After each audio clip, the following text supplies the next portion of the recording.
ఆశీర్వాదం పొందబోవారందరూ యేసుని చెంతకు రారండి, యేసుని వాక్యం వినరండి.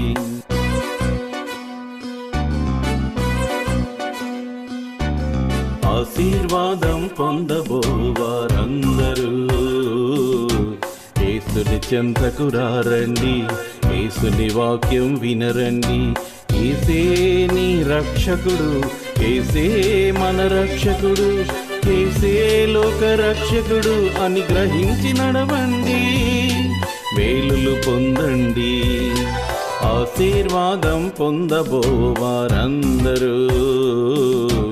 యేసుని చెంతకు రారండి, యేసుని వాక్యం వినరండి.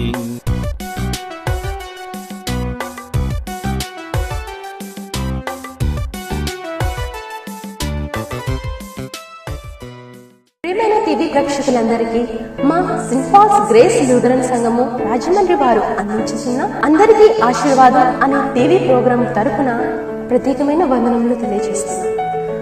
ఇప్పుడు మా సంఘ కాపరి, మా ఆత్మీయ తండ్రి గారైన బ్రదర్ సుందరాజు పైడిమల్ల గారిచే వాక్య సందేశమును విందాం.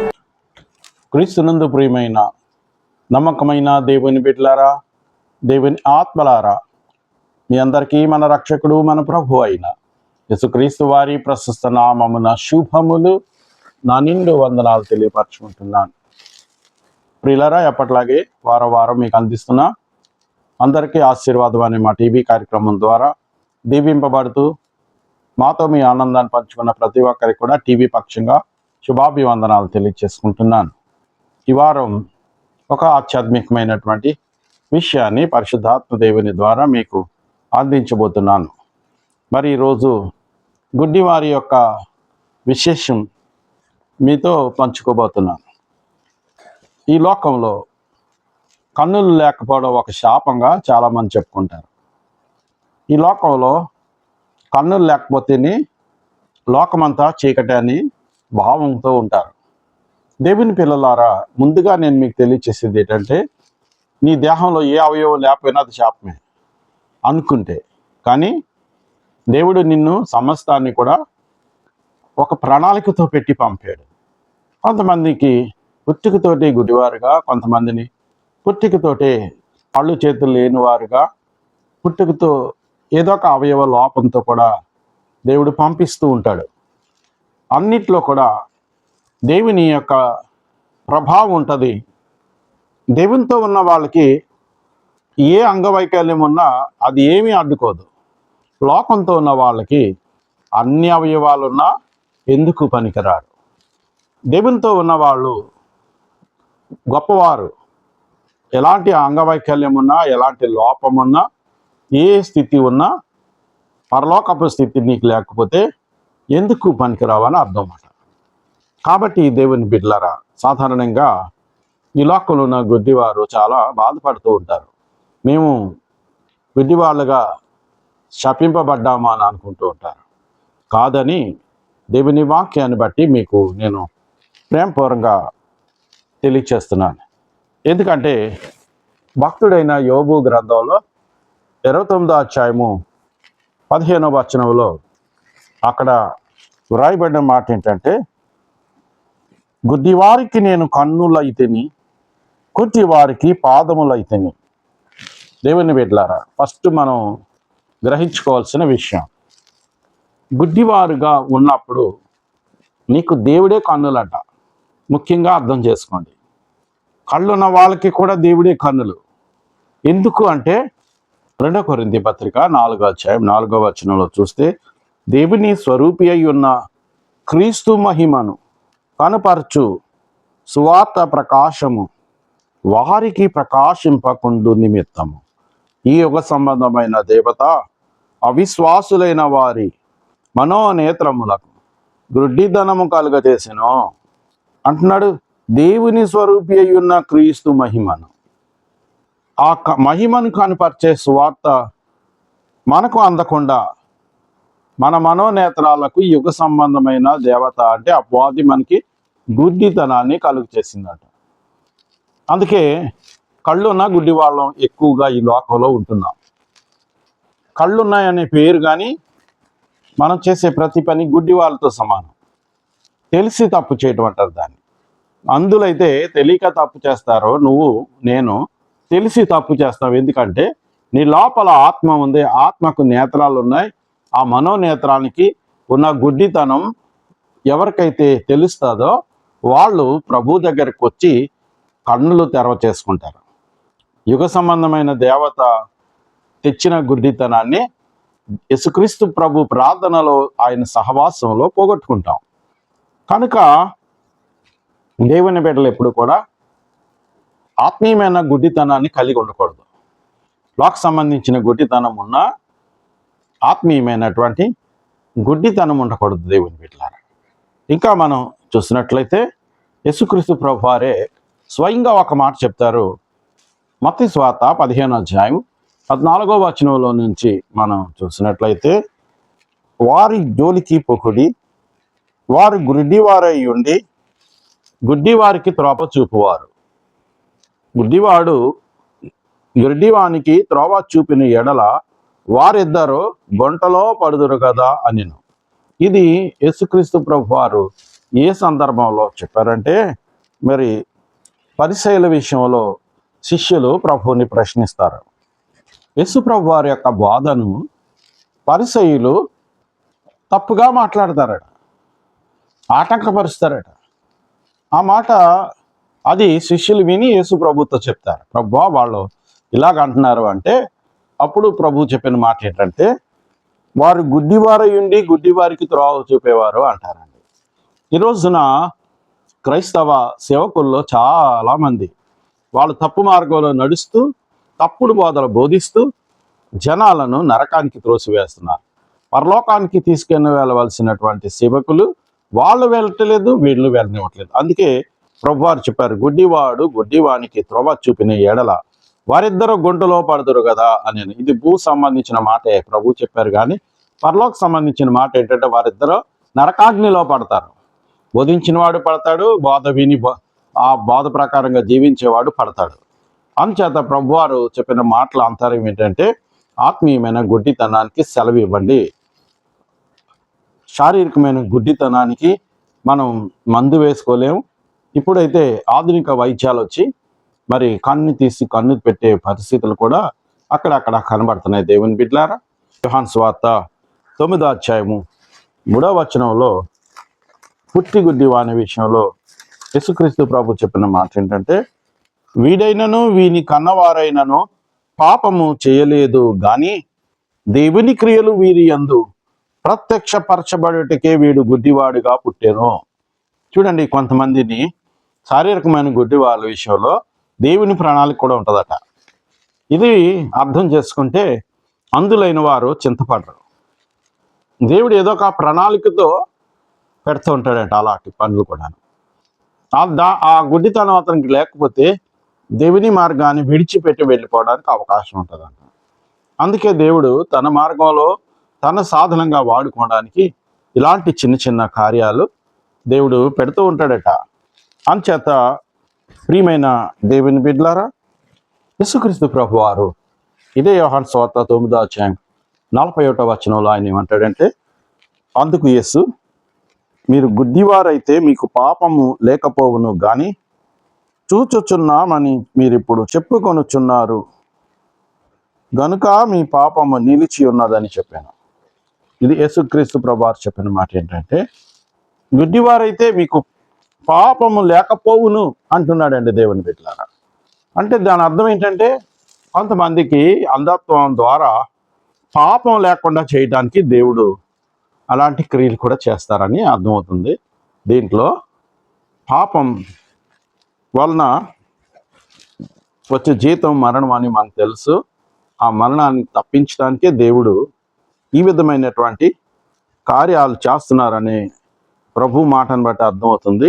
ఇప్పుడు నువ్వు చూస్తున్నావు అన్న పేరున్నది కనుక నీవు పాపివి అనే మాట కూడా యేసుక్రీస్తు ప్రభు వారు సెలవిచ్చారు. కాబట్టి ప్రియమైన దేవుని బిడ్డలారా, ఈ యుగ సంబంధమైన దేవత మనోనేత్రానికి ఇచ్చిన గుడ్డితనాన్ని బట్టి మరి గర్వాంధుడు, కామాంధుడు, ఆత్మీయంధుడు ఇలాంటి పేర్లు మనకు వస్తున్నాయి. నీకు ఇచ్చే గర్వం, నీ ఆత్మీయ నేత్ర అనుకున్న గుడ్డితనాన్ని బట్టి వస్తుందంట. నీకున్నటువంటి కామం ఆ మనోనేత్ర అనుకున్న గుడ్డితనంతో తప్పుడు మార్గానికి వెళ్ళి పాపం చేసే పరిస్థితి నీకు దాపురిస్తుంటుంది. ఇంకా చెప్పాలంటే అతి భయంకరమైన అంధత్వం ఏంటంటే ఆత్మీయమైన అంధత్వం కలిగి ఉన్నావా, ఇంకా నీవు పరలోకానికి ఎత్తి పరిస్థితిలో అర్హుడవు కావు, నరకపాత్రుడవు. అందుకే ప్రియా దేవుని బిడ్డలారా, నరకవాసులుగా మనం ఉండకూడదని యేసయ్య కొంతమందికి అంధత్వాన్ని ఇచ్చి పుట్టిగుడ్డితనాన్ని కూడా ఇస్తూ ఉంటాడట. మరి చాలామందికి ఈ మర్మాలు అర్థం కాక దేవుని నిందిస్తారు, దూషిస్తారు. దేవుడు ఎవరిని కూడా ఏమి లోటు లేకుండా చూస్తున్నాడు. ఈ రోజున గుడ్డి వాళ్ళు ఎవరు కూడా లోటుతో బతకట్లేదు. ఇంకా చెప్పాలంటే గుడ్డి వాళ్ళకి జ్ఞానం ఎక్కువ అంట.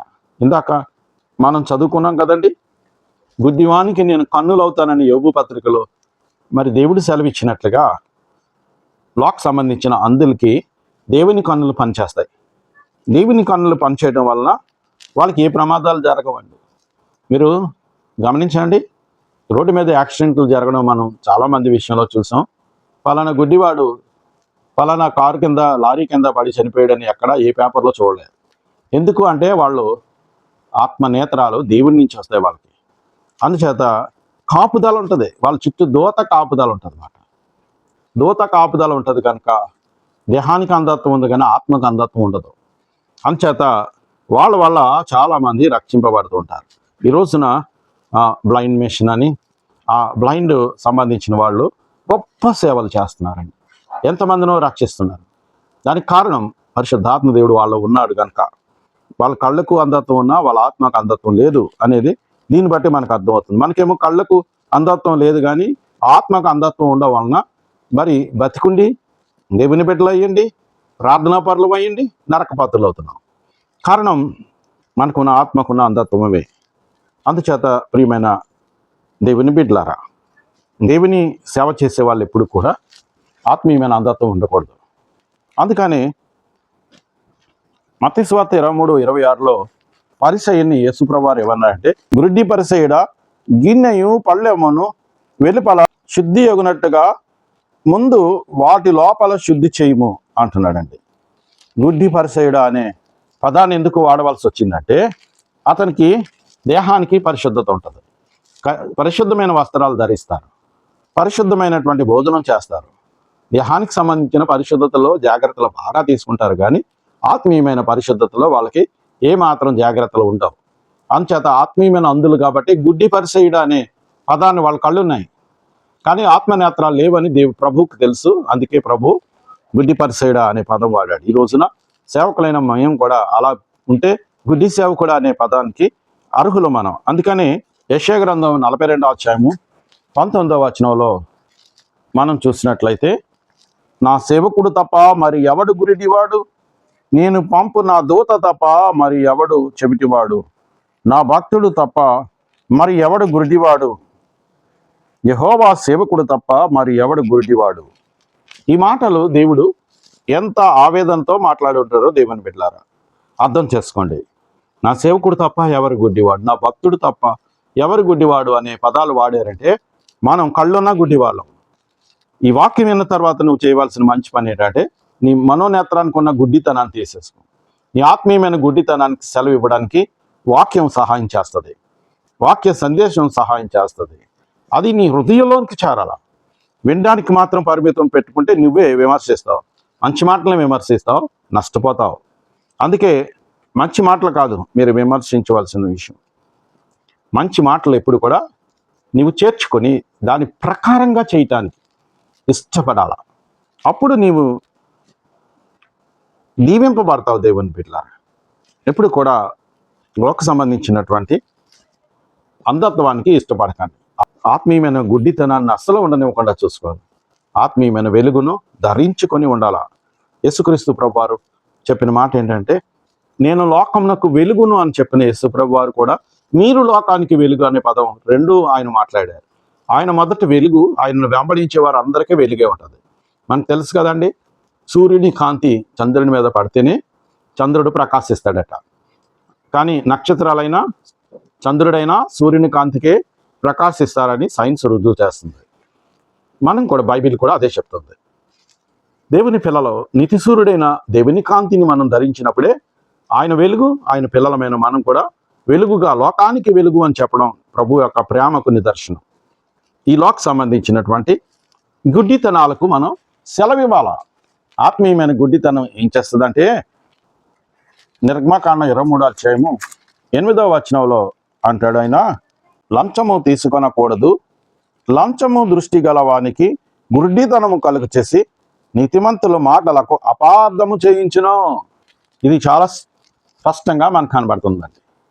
ఎందుకంటే ఇది మంచి మాట, నీతిమంతుల మాట ఈ లంచగొండితన వారికి, ఈ తప్పుడు మార్గంలో జీవించే వారికి చాలా కోపం వస్తుందట. వాళ్ళకి ఎక్కదంట ఆ మాట, మనసులోనికి వెళ్ళదంట. దేవుని బిడ్డ చాలా కోపం వస్తుందంట. అందుకే ప్రియ దేవుని బిడ్డలారా, మనం గ్రహించుకోవాల్సిన విషయం ఏంటంటే, ఆత్మీయమైనటువంటి అంధత్వాన్ని లేకుండా చేసుకుని మనోనేత్రానికి ఉన్న గుడ్డితనాన్ని తీసుకుంటేనే పరలోకవాసులంగా జీవించగలుగుతాం. అందుకే ప్రకటన గ్రంథం 3వ అధ్యాయం 17వ వచనంలో అంటాడంటే ఆయన, నీవు దౌర్భాగ్యుడవును, దిక్కుమాలిన వాడవును, దరిద్రుడవును, గుడ్డివాడును, దిగంబరుడవై ఉన్నావని ఎరుగక నేను ధనవంతుడను, ధనవృద్ధి చేసి ఉన్నాను, నాకేమీ కొదువ లేదని చెప్పుకొనుచున్నావు అంట. వాక్యం ఏం చెప్తుందంటే, నీలో నా గుడ్డితనాన్ని చూపిస్తుంది దేవుని వాక్యం. నువ్వేమనుకుంటావంటే, నేను అసలు గుడ్డివాడిని కాను, నా కళ్ళు స్పష్టంగా కనబడుతుంది, నా కళ్ళజోడే లేదు, నా కళ్ళజోడుతో పని లేదు, నేను బైబిల్ని అవలీలగా చదవగలను, ఏ పుస్తకాన్నైనా నేను కళ్ళజోడు లేకుండా చదవగలను అని పెద్ద వయసులో ఉన్న వాళ్ళు చెప్తూ ఉంటారు. కానీ నీ లోపల ఉన్న అంధత్వం తెలిస్తేనే నీకు లాభం. నీవు గుడ్డివాడిగా చనిపోయినా, స్పష్టంగా చూస్తూ ప్రాణం విడిచిపెట్టినా, నీ దేహం భూమిలోకే వెళ్తుంది, మట్టిలోకే కలిసిపోతుంది. కానీ నువ్వు ఆత్మీయమైన అంధత్వంతో ఈ లోకాన్ని విడిచిపెడితే నరకానికి వెళ్ళడం తథ్యం. అందుచేత నీ ఆత్మకు గుడ్డితనం లేకుండా చేసుకోవడానికి ప్రయత్నం చేయాలి దేవుని బిడ్డలారా. ఎప్పుడు కూడా విశ్వాసం లోతుగా వెళ్ళినప్పుడు నీకు ఆత్మీయమైన అంధత్వం రాదు, కలగదు. కాబట్టి దేవుని బిడ్డలారా, ఒకసారి నేను ఒక సందర్భాన్ని మీకు గుర్తు చేస్తాను దేవుని బిడ్డలారా. మేము డిగ్రీ చదువుకునే రోజుల్లో విశ్వవాణి వారు ఒక ప్రత్యేకమైన కార్యక్రమాన్ని రేడియోలో అందించి అనేకల జీవితాలు వెలుగు నింపుతుండేవారు. అంతేకాకుండా వాళ్ళు ఆయా గ్రామాల్లో, పట్టణాల్లో బహిరంగ సభలో నిర్వర్తిస్తూ ఉండేవారు. అందులో ఒక సహోదరుడు మంచి పాటలు పాడేవాడు. ఆయనకి కళ్ళు లేవు. ఎంత చక్కగా పాడేవాడంటే ఆ పాటలో చాలా మాధుర్యం ఉండేది. అందరూ ఆ పాటలు విని చాలా ఆనందించేవారు. అయితే వారు అమెరికాలో ప్రదర్శన ఇచ్చినప్పుడు అమెరికా వాళ్ళందరూ కూడా చాలా తన్మయం చెందిపోయి, ఆ రోజుల్లో మన భారతదేశం ఇంకా సోఫిస్టికేటెడ్ వైద్యం రాలేదు, కానీ అమెరికాలో కళ్ళు తీసి కళ్ళు పెట్టే ప్రక్రియ ప్రారంభమైంది ఆ రోజుల్లో. అప్పుడు వాళ్ళు ఈయన్ని రిక్వెస్ట్ చేశారట, అందరూ కలిసి, అయ్యా మేము నీకు ఆపరేషన్ చేయించి మీకు కళ్ళు వచ్చేలాగా చేస్తాం, మేమందరం మీకు ఉపకారం చేస్తాం, మీ గానాలు ఇంకా మాధుర్యంగా ముందుకు సాగడానికి మేము సహకరిస్తామని మరి చెప్పడం జరిగింది. ఆ సింగర్ గారు ఏ విధమైనటువంటి సంతోషాన్ని వ్యక్తపరచకుండా నెమ్మదిగా తిరస్కరించారంట. ఇదేంటండి, ఎవరైనా అమెరికా వస్తే మాకు అది కావాలా ఇది కావాలని కోరుకుంటారు, వాళ్ళే అడుగుతారు. అందులో ఎవరైనా వస్తే మాకు చికిత్స చేయించి పెట్టండి, కళ్ళొచ్చేలా చేయండి అని అంటారు. మీరేంటండి, మేమందరూ రిక్వెస్ట్ చేస్తుంటే మీరు తిరస్కరిస్తున్నారు ఏంటండి అంటే, ఆ భక్తుడు చెప్పిన మాట ఏంటంటే, అయ్యా ఈ కళ్ళు లేకుండా చేసింది నా దేవుడు, అయితే నాకు కళ్ళు రాకపోయినా నాకు మంచి స్వరాన్నిచ్చి ఆయనను మహింపరచుకునేటట్లుగా నన్ను దీవించాడు నా ప్రభు. ఆ ప్రభువే నిజమైన దేవుడని నేను ఎరుగుదును. ఆయన తాల్చుకుంటే నాకు కళ్ళు ఇవ్వగలడు. ఆయన ఎందుకు ఇవ్వలేదో నాకు తెలియదు. నాకు కళ్ళు ఉంటే నేను ఎన్ని పాపాలు చేద్దునో నాకు తెలీదు. అందుకోసం నా ప్రభు నాకు కళ్ళు లేకుండా చేసి స్వరంతో ఆయనను మహింపరచుకునేలా చేశారు. ఒకవేళ నా ప్రభు నాకు కళ్ళు ఇవ్వకపోతే నేను మరణించిన తర్వాత నా ఆత్మనేత్రంతో నా ప్రభువును స్పష్టంగా చూస్తాను, నా ప్రభుతో నేను గడుపుతాను అనే ఒక గొప్ప ఛాలెంజ్, గొప్ప విశ్వాసంతో కూడినటువంటి మాట వాళ్ళకి చెప్తే వాళ్ళు ఆశ్చర్యపోయారట. నాకు ప్రభు కళ్ళు ఇస్తాడు, ఇచ్చి తీరుతాడు ఆయన. ఒకవేళ ఇవ్వకపోయినా ఏం పర్వాలేదు, ఆయన నాకు కనబడే వరకు కూడా నేను కళ్ళు ఆశపడాను. ఆయన నాకు ఒకవేళ కళ్ళు ఇవ్వకపోతే నేను ఇలాగే మరణిస్తే నా ఆత్మ నేత్రంతో తిన్నగా నా ప్రభువుని చూస్తానని గొప్ప సాక్ష్యం చెప్పినటువంటి ఆ విశ్వాసి మాట నాకు ఇంకా గుర్తుంటుంది. ప్రియా దేవుని బిడ్డలారా, మీరు ఎవరికైనా అలాంటి విశ్వాసం ఉందా? తండ్రితో మమేకమవుదామనే ఆలోచన ఎవరికి ఉంటే వాళ్ళే నిజమైన క్రైస్తవులు, నిజంగా కళ్ళు ఉన్నవాళ్ళు. నిజమైన కళ్ళు ఏంటంటే తండ్రిని చూసే నేత్రాలు తప్ప ఇంకో నేత్రాలు ఏమీ కళ్ళు కాదు. ఈ లోకాన్ని చూసి, లోకాశను చూసి, పాపాలు చేసి పాపాలతో నరకానికి పోవడం కంటే ఈ లోకానికంటే మించిన పరలోకాన్ని చూసి పరలోక వాసులుగా జీవించి పరిశుద్ధాత్మ పూర్ణులుగా ఉంటే అంతకు మించినటువంటి నేత్రాలు ఇంకొకటి లేవని ప్రేమపూర్వకంగా తెలియజేస్తూ, ప్రియమైన శారీరకమైన అందులారా, మీరు ఏ విషయంలో చింతపడకండి. అలాగే శారీరకంగా కళ్ళున్న వారులారా, మీ మనోనేత్రానికి ఉన్న గుడ్డితనాన్ని బట్టి నీవు నరకవాసివని గుర్తెరిగి, నరకానికి వెళ్ళడానికి మనం క్రైస్తవులు అవ్వలేదు కదా, పరలోకానికి వెళ్ళడానికే క్రైస్తవులు అయ్యామనే సంగతి మీరు గుర్తెట్టుకుంటే ఆ సంగతిని బట్టి పరలోక వాసులుగా మనం మారిపోదాం. ఆత్మీయమైనటువంటి నేత్రానికి కళ్ళుమని దేవుణ్ణి అడగండి. ముసుకుపోయిన నీ అంధత్వాన్ని, మనోనేత్రానికి ఉన్నటువంటి గుడ్డితనాన్ని తీసివేయమని దేవునికి ప్రార్థన చేసి ప్రార్థన పూర్వకంగా విజయం పొందండి. పరలోక వాసులుగా జీవించండి. దేవుడు మిమ్మల్ని దీవించును గాక. ఆమేన్. ప్రార్థన చేసుకుందాం. ప్రార్థన.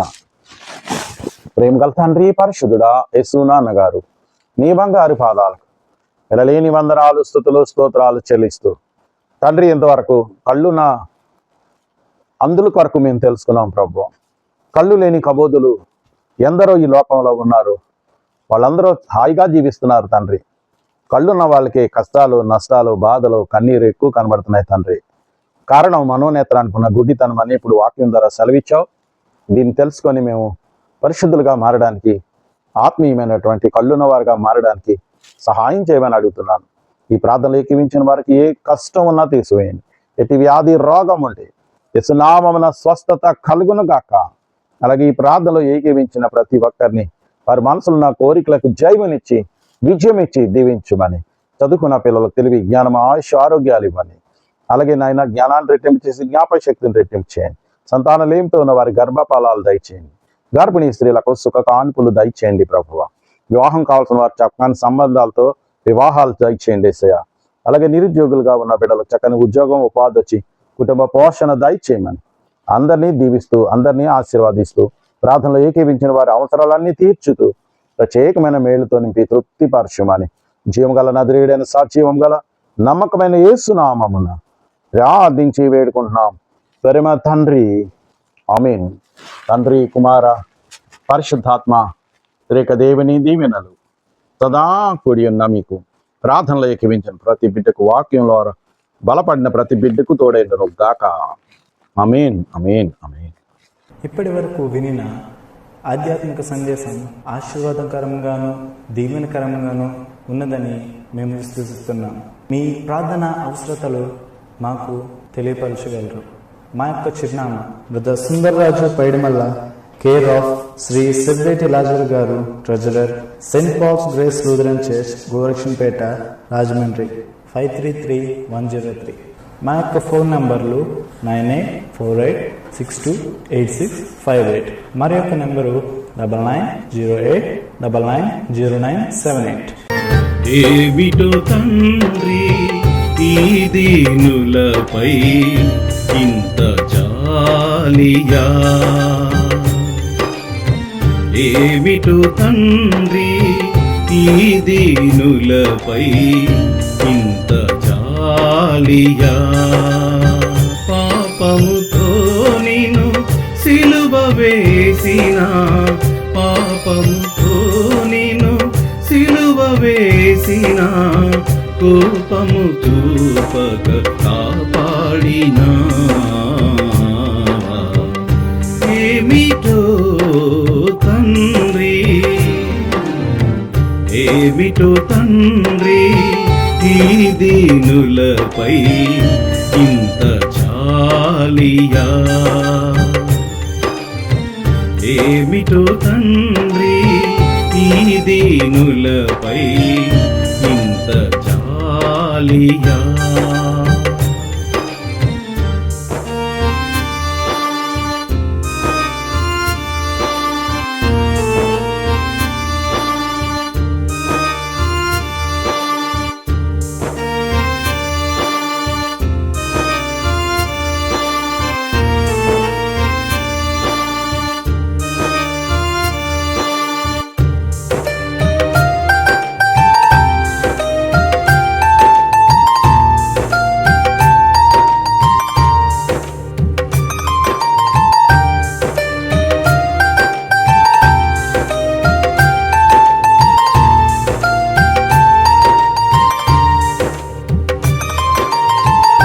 నీవే పరిశుద్ధుడవని తెలిసి, నీవే పరమాత్ముడవని ఎరిగి, నీవే పరిశుద్ధుడవని తెలిసి, నీవే పరమాత్ముడవని ఎరిగి, కఠినమైన చీకటిలోన కన్ను మిన్ను కానలేక, కఠినమైన చీకటిలోన కన్ను మిన్ను కానలేక, నీ సన్నిధికే దూరమైన నీ మార్గమందున నడిపినావు.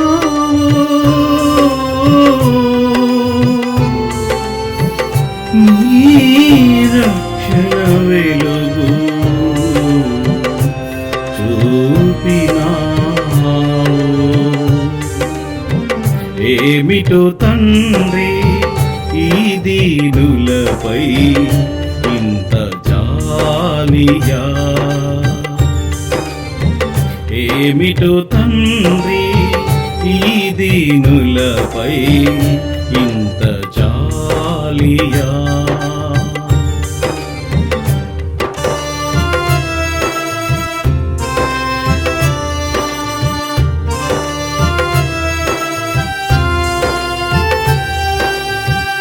నీవే నిజ దేవుడవని తెలిసి, నీవే మహిమాత్ముడవని ఎరిగి, నీవే నిజ దేవుడవని తెలిసి, నీవే మహిమాత్ముడవని ఎరిగి, తీయనైనా పాపములో పడి చేదును చవి చూసినాను. తీయనైనా పాపములో పడి చేదును చవి చూచినాను. నీ కృపకేనే దూరమైన నీ ప్రేమతో నన్ను కాచినావు.